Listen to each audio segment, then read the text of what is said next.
अर्थागमो नित्यमरो गीता च प्रिया च भार्या प्रियवादिनी च वश्यश्च पुत्रोऽर्थकरी च विद्या षड्जीवलोकस्य सुखानिराजन्।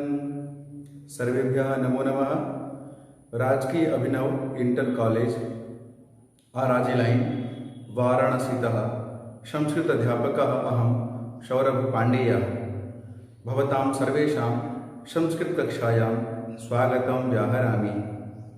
आज हम सभी कक्षा 9 के संस्कृत के पाठ्यपुस्तक से 11वें पाठ, जिसका कि शीर्षक है नीति नवनीतम, के प्रथम भाग का अध्ययन करेंगे। आज की कक्षा प्रारंभ करने से पहले कक्षा की रूपरेखा बताता हूँ। हम सभी सबसे पहले पाठ का परिचय प्राप्त करेंगे, पाठ के उद्देश्य पर चर्चा करेंगे, उसके बाद पाठ का प्रारंभ किया जाएगा और पाठ समाप्ति के पश्चात आप सभी को गृह कार्य भी दिया जाएगा। पाठ को पढ़ने की प्रक्रिया क्या रहेगी? तो सबसे पहले सामान्य वाचन, आदर्श वाचन, काठिन्य निवारण, श्लोक में प्रयुक्त कठिन शब्दों का अर्थ, संदर्भ, प्रसंग, अन्वय, सामान्य अर्थ और फिर अंत में प्रत्येक श्लोकों की व्याख्या, विस्तृत चर्चा।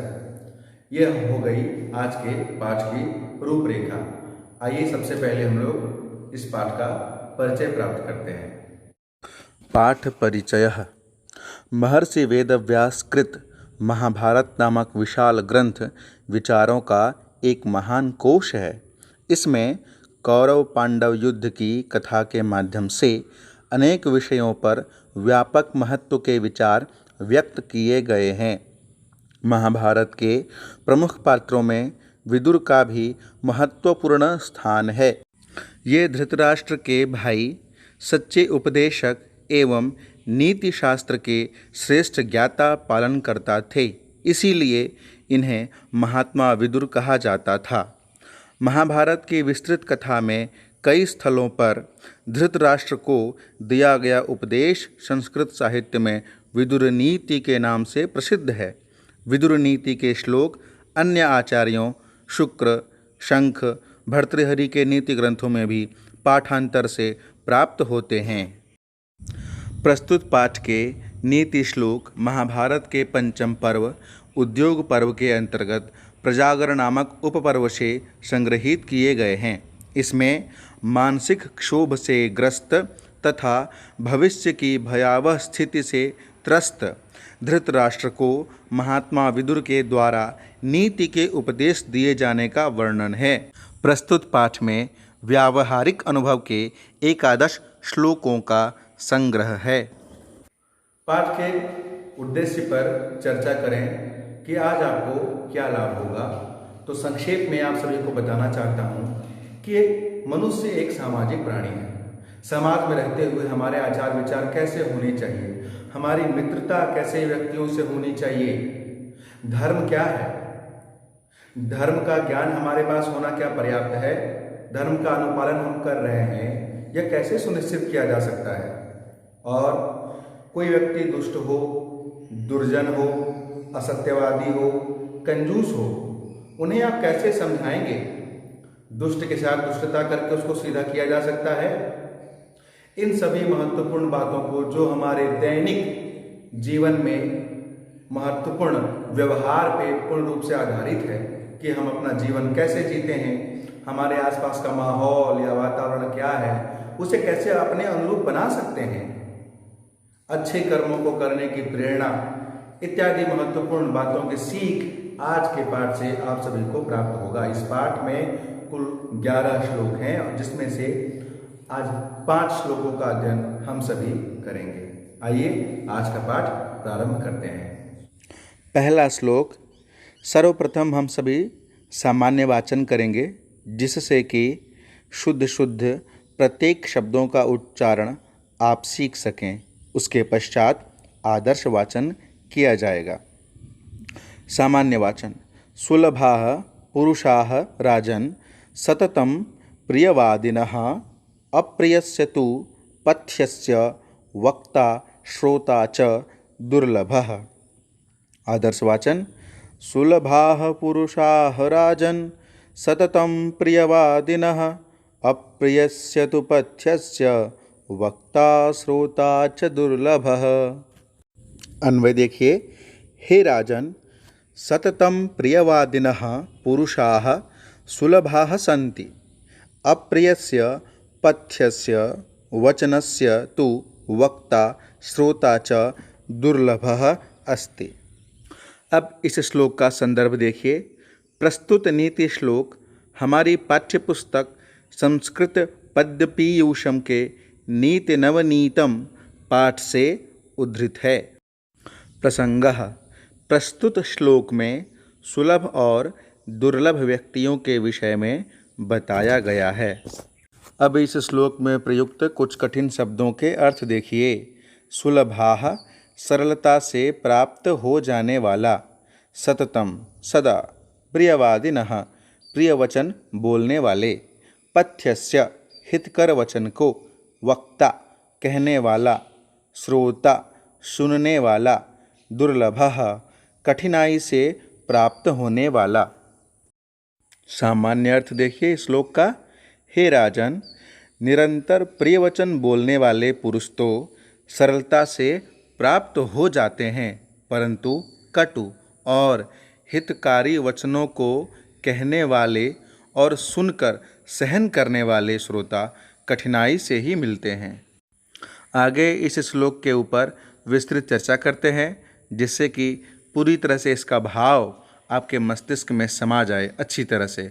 आइए आगे बढ़ते हैं और व्याख्या करते हैं। अन्वय के साथ अब इस श्लोक की व्याख्या देखिए।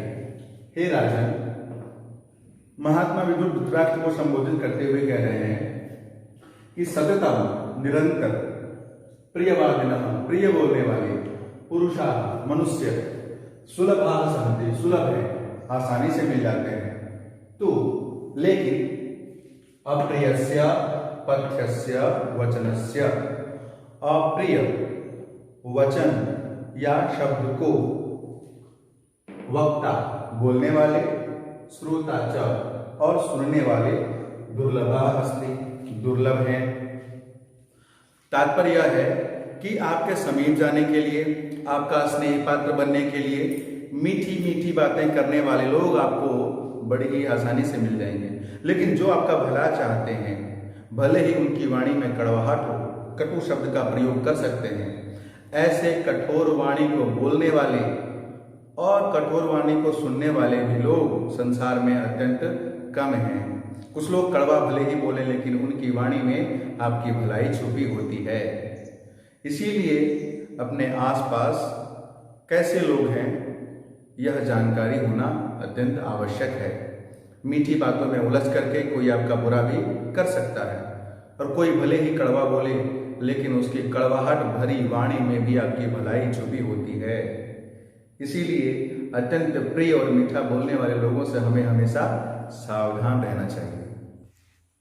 द्वितीयः श्लोकः सामान्यवाचनं त्यजेदेकं कुलस्यार्थे ग्रामस्यार्थे कुलं त्यजेत्, ग्रामं जनपदस्यार्थे आत्मार्थे पृथिवीं त्यजेत्। आदर्शवाचनं त्यजेदेकं कुलस्यार्थे ग्रामस्यार्थे कुलं त्यजेत्, ग्रामं जनपदस्यार्थे आत्मार्थे पृथिवीं त्यजेत्। अन्वयः: कुलस्यार्थे एकं त्यजेत्, ग्रामस्यार्थे कुलं त्यजेत्, जनपदस्यार्थे ग्रामं त्यजेत्, आत्मार्थे पृथिवीं त्यजेत्। संदर्भः: प्रस्तुत नीति श्लोक हमारी पाठ्यपुस्तक संस्कृत पद्य पीयूषम के नीति नवनीतम पाठ से उद्धृत है। आप सभी नोट कर लें कि इस पाठ के शेष सभी श्लोकों के लिए यही संदर्भ प्रयुक्त होगा, अर्थात प्रथम और द्वितीय श्लोक में जो संदर्भ आपको बताया गया, वही संदर्भ इस पाठ के सभी श्लोकों के लिए आप प्रयोग कर सकते हैं। अतः संदर्भ का वाचन प्रत्येक श्लोकों की व्याख्या के क्रम में बताना आवश्यक नहीं है। अन्वयः, अन्वय देखिए, कुलस्यार्थे एकम त्यजेत, ग्रामस्यार्थे कुलम त्यजेत, जनपदस्यार्थे ग्रामम त्यजेत, आत्मार्थे पृथ्वीम त्यजेत। अब इस श्लोक में प्रयुक्त कुछ कठिन शब्दों के अर्थ को देखें। त्यजेत, छोड़ देना चाहिए। कुलस्यार्थे, कुल की भलाई के लिए। ग्रामस्यार्थे, ग्राम की भलाई के लिए। जनपदस्यार्थे, जनपद की भलाई के लिए। और आत्मार्थे अर्थात अपने कल्याण के लिए। अब इसका सामान्य अर्थ देखिए। मनुष्य को परिवार की भलाई के लिए एक व्यक्ति को छोड़ देना चाहिए। गांव के हित के लिए अपने परिवार को त्याग देना चाहिए। जनपद की भलाई के लिए गांव को छोड़ देना चाहिए और अपने कल्याण के लिए पृथ्वी को त्याग देना चाहिए। इस श्लोक का भाव विस्तृत रूप से समझने के लिए आगे देखिए। अन्वय के साथ एक बार विस्तृत व्याख्या करते हैं। इस व्याख्या से पहले एक प्रश्न आपसे पूछना चाहता हूँ। अगर किसी व्यक्ति के शरीर के अंग में, किसी एक अंग में कोई बीमारी है जो घातक है, मान लीजिए किसी की एक उंगली में कैंसर हो गया है और वह धीरे धीरे बढ़ रहा है, फैल रहा है, तो उससे पूरे शरीर को बचाने के लिए क्या किया जाए? उस अंग विशेष को ही काट के हटा देना चाहिए, जिससे कि हमारा पूरा शरीर उस भयानक रोग से ग्रसित होने से बच जाए। इसी प्रकार अगर किसी व्यक्ति विशेष में अगर कोई बुराई हो तो आगे देखिए, कुलस्यार्थे, कुल के लिए, खानदान के लिए, एकम त्यजेत, एक व्यक्ति को त्याग देना चाहिए। अगर वह कैंसर है जो पूरे परिवार को खराब कर सकता है तो उसका त्याग कर दीजिए। ग्रामस्यार्थे कुलम त्यजेत, किसी गांव के लिए अगर कोई परिवार ही हानिकारक हो तो उस कुल को, परिवार को त्यजेत, त्याग देना चाहिए। जनपदस्यार्थे, किसी गांव में ही अगर खराबी हो जो जनपद के लिए हानिकारक हो तो जनपदस्यार्थे, जिले के लिए, ग्रामम त्यजेत, उस गांव को ही त्याग देना चाहिए, पृथक कर देना चाहिए। और आत्मार्थे पृथ्वी त्यजेत, अपने आप की भलाई के लिए पृथ्वी को ही त्याग देनी चाहिए। यहाँ सब बातें तो आपको समझ में आ गई होंगी, लेकिन पृथ्वी को त्याग देने वाली बात थोड़ा सा अटपटा लग रहा होगा आपको सुन के कि पृथ्वी को त्यागने से हमारा कल्याण कैसे होगा। इसके लिए एक बात आप सभी जानिए कि मनुष्य का पृथ्वी पे जन्म होना यही सिद्ध करता है कि कुछ न कुछ कर्मों का फल हमें भोगना शेष रह गया है। क्योंकि मनुष्य जन्म तो लेता है लेकिन एक दिन माता, पिता, पत्नी, बच्चे, परिवार, सगे संबंधी, नाते, रिश्तेदार सबको छोड़ के एक दिन चला जाता है। उस समय दुख होता है कि नहीं? निश्चित रूप से होता है। अब मैं अगर आपसे कहूं कि ये सभी सांसारिक चीजें, रिश्ते, नाते, सब कुछ मोह माया है तो सुन के आपको अटपटा लगेगा, यही तो संसार है। वेदांत दर्शन ये बताता है, एक उदाहरण मैं आपको देता हूं कि जैसे कोई बालक 2 वर्ष का है, खिलौने के लिए अत्यंत जिद करता है, उसे कोई खिलौना दीजिए, उसे छीन लीजिए तो वह जोर जोर से रोने लगेगा। उसका खिलौने में ही संसार है।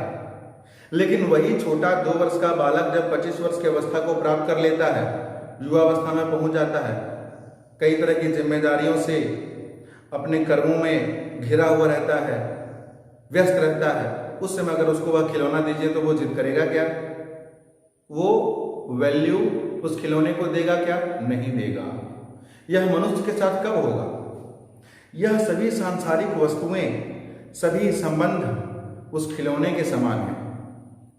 यह हमें अत्यंत प्रिय लगता है क्योंकि हम सब अभी उस 2 वर्ष के बालक के समान अबोध हैं। जिस दिन हमें या आपको पता चल जाएगा यह सब कुछ मोह माया है, एक ब्रह्म सर्वशक्तिमान वही सर्वश्रेष्ठ है, उसके सिवा कुछ भी सदा सर्वदा धरती पर रहने वाला नहीं है। उस दिन आपको 25 वर्ष के बालक के समान, जैसे उसके लिए खिलौना निर्मूल हो जाता है, आपके लिए सब कुछ निर्मूल हो जाएगा। सारी सुख सुविधाएं क्षणिक क्षणभंगुर प्रतीत होने लगेंगी। तो अपने कल्याण के लिए पृथ्वी को त्याग देना चाहिए। इसके पीछे यही तर्क है कि मनुष्य मर्त्यलोक में, धरती में अगर जन्म लिया है तो कुछ न कुछ पाप भोगने के लिए ही आया हुआ है। जिस दिन वो परलोक जाएगा, मोक्ष की प्राप्ति हो जाएगी, उस दिन सभी दुखों से पूरी तरह से वो विमुक्त हो जाएगा, मुक्त हो जाएगा। अतः यहाँ पर इसीलिए कहा गया है कि आत्मा की पृथ्वी में त्याजिए, आत्मा के कल्याण के लिए, अपनी भलाई के लिए पृथ्वी को ही सदा सर्वदा के लिए त्याग देना चाहिए। आइए अगले श्लोक को देखते हैं। तृतीयः श्लोकः सामान्यवाचनं श्रूयतां धर्मसर्वस्वं श्रुत्वा चाप्यवधार्यताम् आत्मनः प्रतिकूलानि परेषां न समाचरेत्। आदर्श वाचन देखिए। श्रूयतां धर्मसर्वस्वं श्रुत्वा चाप्यवधार्यताम् आत्मनः प्रतिकूलानि परेषां न समाचरेत्। अन्वयः, अन्वय देखें। धर्म सर्वस्वं श्रूयताम् श्रुत्वा च अपि अवधार्यताम् यत् आत्मनः प्रतिकूलानि परेषां न समाचरेत्। संदर्भ प्रसंग देखिए। संदर्भः पूर्ववत्, पहले बताया था मैंने, सभी श्लोकों का संदर्भ पूर्व के समान ही आप लिख सकते हैं। प्रसंगः, प्रस्तुत श्लोक में व्यक्ति के सर्वश्रेष्ठ धर्म को बताया गया है। कुछ कठिन शब्दों के अर्थ देखें। श्रूयताम, सुनिए। सर्वस्वम, सब कुछ या प्रत्येक वस्तु। श्रुत्वा, सुनकर। अवधार्यताम, धारण कीजिए। आत्मनः, अपने। प्रतिकूलानि, अवरुद्ध आचरण। परेशान, दूसरों के लिए। समाचरेत, करना चाहिए। अब इस श्लोक का सामान्य अर्थ देखें। धर्म का सब कुछ अर्थात सार सुनिए और सुनकर उसको धारण कीजिए। वह सार यह है कि जो भी आचरण आप अपने लिए अनुकूल नहीं समझते हों, वैसा आचरण आपको दूसरों के प्रति भी नहीं करना चाहिए। पूर्ण स्पष्टता के लिए आगे देखिए। व्याख्या देखिए। धर्म सर्वस्वम श्रूयताम, धर्म सर्वस्वम, धर्म के सार को, मूल तत्व को सुनिए। श्रुत्वा च अपि अवधार्यताम, और सुन करके उसका धारण करिए। क्या है वो धर्म? आत्मना प्रतिकूलानि, आत्मना प्रतिकूलानि, अपने आप के प्रति जो आपको स्वीकार नहीं हो, अपने आप के प्रति किया जाने वाला व्यवहार जो आपको अच्छा न लगे, परेशान न समाचरे, दूसरों के साथ वैसा आचरण हमें नहीं करना चाहिए। अर्थात धर्म का सार सुनिए और सुन के उसको आत्मसात करिए। हम सभी जानते हैं कि झूठ नहीं बोलना चाहिए, ये नहीं करना चाहिए, वो नहीं करना चाहिए, प्रातः जल्दी जगना चाहिए, नियमित व्यायाम करना चाहिए। पता तो हमें बहुत कुछ है, लेकिन हम जीवन में अपनाते क्या है? हमारे व्यवहार में परिलक्षित क्या होता है? वह ज्ञान जो हमने सुना, पता भी कर लिया कि हाँ ऐसा है वैसा है, लेकिन उसको अपने व्यवहार में अपनाया नहीं, वह ज्ञान निरर्थक है। धर्म का सार सुनिए और सुन के उसको आत्मसात करिए, इम्प्लीमेंट करिए, व्यवहार में आपको दिखाई दे। और वह धर्म का सार क्या है? तो आत्मनः प्रतिकूलानि, जो आपको अपने लिए पसंद नहीं हो, वह दूसरों के साथ आचरण बिल्कुल मत करिए। जो कुछ भी व्यवहार आप किसी भी अन्य व्यक्ति से अपने प्रति एक्सपेक्ट नहीं करते हैं, वह काम आप दूसरों के लिए कदापि न करें। यही धर्म का सार तत्व है। चतुर्थः श्लोकः सामान्यवाचनं न विश्वसेदविश्वस्ते विश्वस्ते नातिविश्वसेत् विश्वासात् भयमुत्पन्नं मूलान्यपि निकृन्तति। आदर्शवाचनं न विश्वसेदविश्वस्ते विश्वस्ते नातिविश्वसेत् विश्वासात् भयमुत्पन्नं मूलान्यपि निकृन्तति। अन्वयः, अन्वय देखें।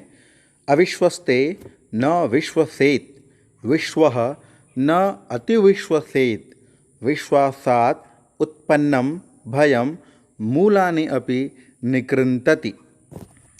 संदर्भः पूर्ववत्। प्रसंगः, प्रसंग देखें।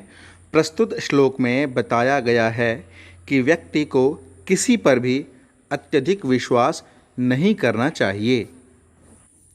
श्लोक में प्रयुक्त कठिन शब्दों का अर्थ देखें। काठिन्य निवारणम। न विश्वसेत, विश्वास नहीं करना चाहिए। अविश्वस्ते, विश्वास न करने योग्य पर।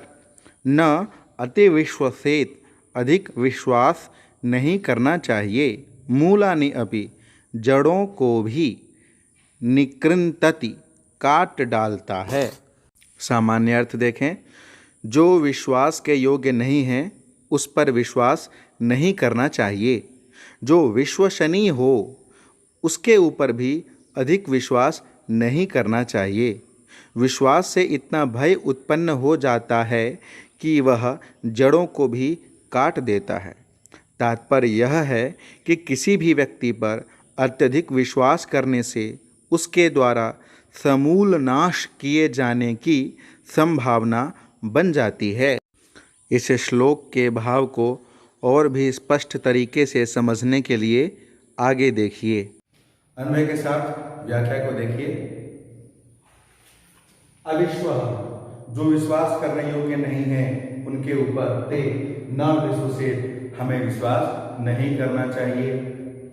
विश्व न अति विश्व से, जो विश्वास करने योग्य हैं, विश्वसनीय हैं, उनके ऊपर भी न अति विश्व से, अति विश्वास नहीं करना चाहिए। विश्वासात्, अत्यंत विश्वास या अत्यधिक विश्वास के कारण उत्पन्न भयम, उत्पन्न होने वाला जो भय है वह मूलानि अपि निकृन्तति, समूल नाश कर सकता है, मूल को, जड़ को।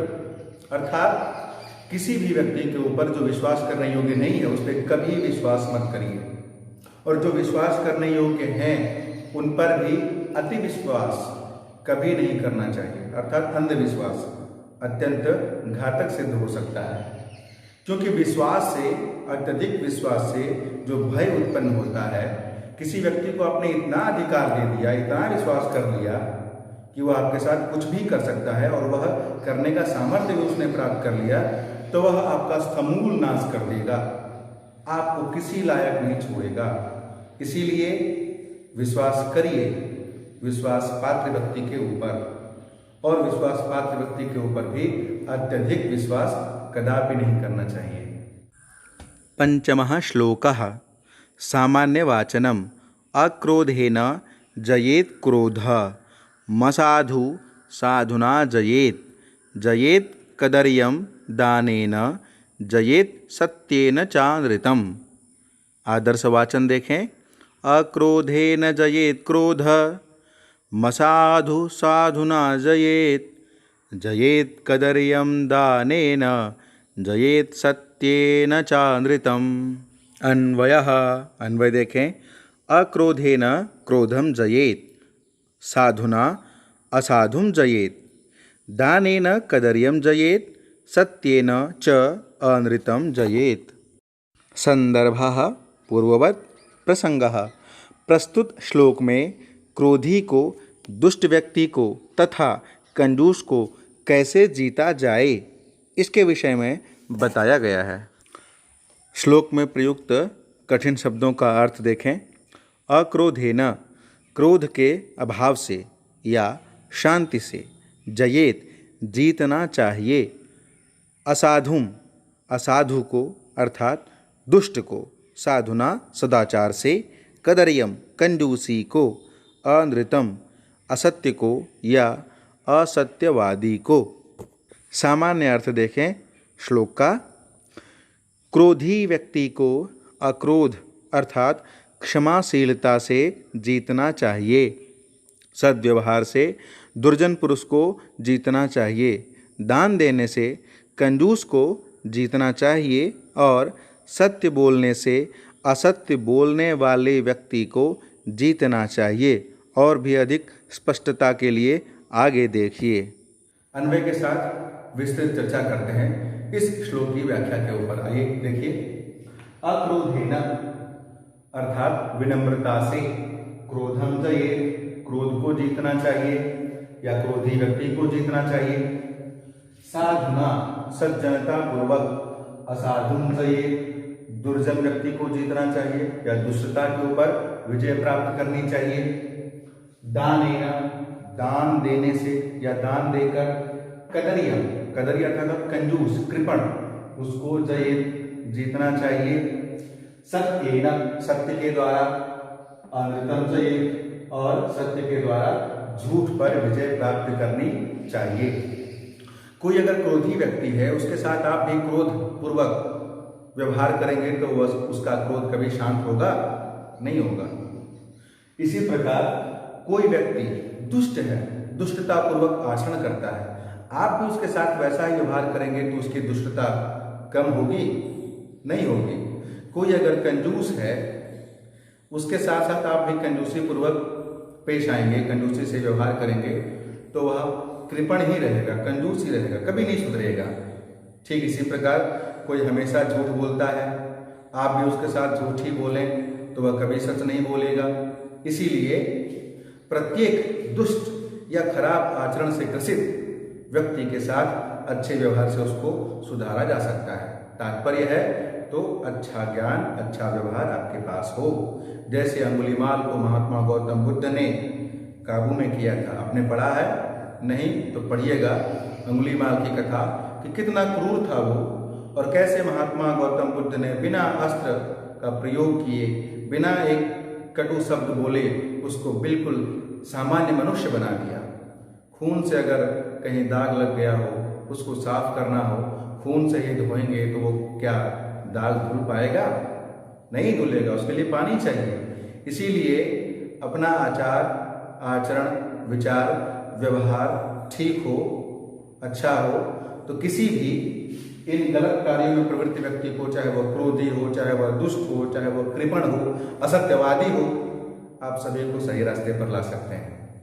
आज की कक्षा यहीं पे संपूर्ण होती है।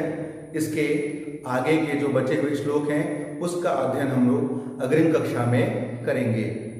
मुझे विश्वास है कि आज आपने जो कुछ भी ज्ञान प्राप्त किया है, जो सदाचार का पाठ आपने पढ़ा है, उसको आप सभी अपने जीवन में अपनाएंगे। गृह कार्य की अगर बात करें तो प्रत्येक श्लोकों को लिखें, उसके साथ साथ संदर्भ, प्रसंग, अन्वय और श्लोक में प्रयुक्त कठिन शब्दों के अर्थ को भी लिखेंगे। अंत में श्लोकों के अर्थ को आप सभी अपनी भाषा में लिखें। केंद्रीय भाव और विस्तृत रूप में श्लोक का आपके जीवन में किस प्रकार का प्रभाव पड़ सकता है, इस प्रकार की अर्थ के बाद विवेचना भी अपने मस्तिष्क में आप सभी करेंगे। अंत में एक और निवेदन, आप सभी सावधान रहिए, सुरक्षित रहिए, अपना एवं अपने परिवार का विशेष रूप से ध्यान रखिए। बहुत बहुत धन्यवाद।